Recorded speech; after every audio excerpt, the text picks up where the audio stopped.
The title of this presentation is Train to Attribute, Retrain for Academic Gains, edited and narrated by Julius Jones.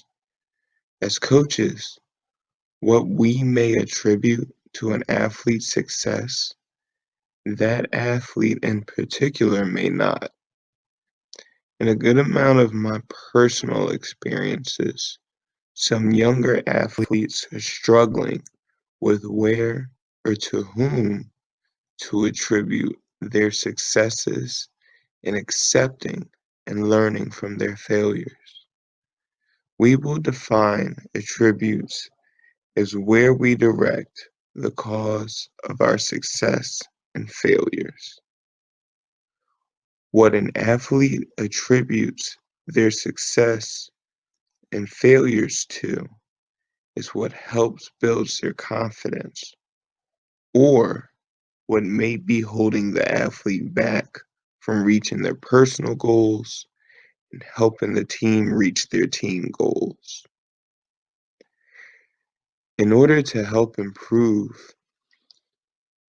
what they attribute the cause of their desirable or undesirable outcomes to a more positive outlook, one could introduce a method of attribution training to an individual if it were deemed necessary.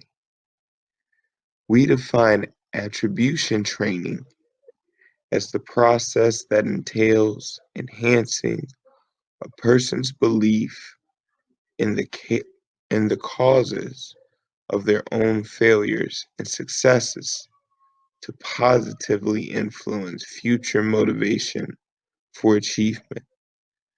In most cases, is used for discouraged individuals. In the article, Enhancing the Academic Success of Competitive Student Athletes Using a Motivation Treatment Intervention, Attributional Retraining, the authors did an investigation on the effects of attribution-based motivation training treatment on the perceived success in a course, the year-end course grades, post-treatment test performance, and class withdrawal rates of 185 student athletes and 281 non-athletes over an 8-month span. In reference to the need achievement theory, due to the level of competition that would be present at the collegiate level, the athletes involved would be classified as high achievers that need stimulating environments and need relatively higher levels of competition as well. What the authors discovered upon the conclusion of this experiment is that athletes can see improvements in their academic performance with the implication of attribution-based motivation treatment. Subjects that were athletes experienced a significant increase in perceived success in the course, post-treatment test performance, year-end course grade, and reduced course withdrawal. I believe that the reduction in course withdrawal is the most impressive stat that the experiment brought to light. The treatment process resulted in the athlete's likelihood of withdrawing from classes being reduced by a great amount of 63%. This method of attribution-based treatment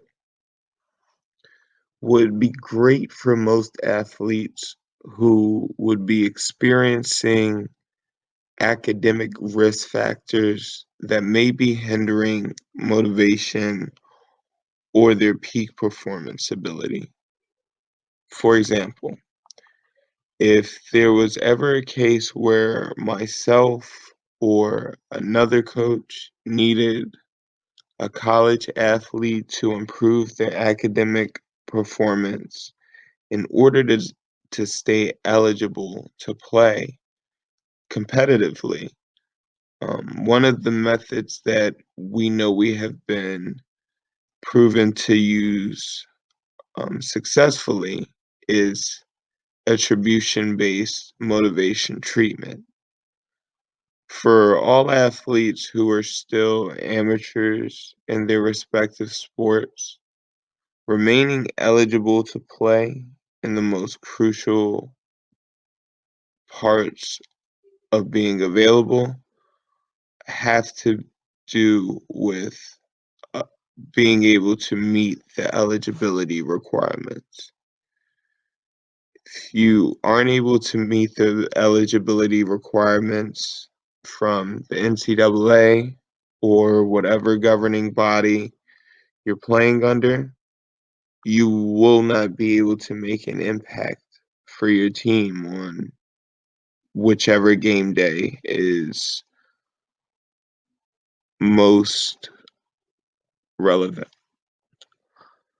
In addition to that, with less athletes less likely to withdraw from classes as a result from the treatment process, I believe that more students and more student athletes would then be able to maintain the eligibility requirements necessary to continue with Division I athletics. With more student athletes being eligible, there would be a larger pool of talent for programs to select from. And with a larger pool of talent for programs to select from, there would be greater overall competition in collegiate football and on the collegiate football level.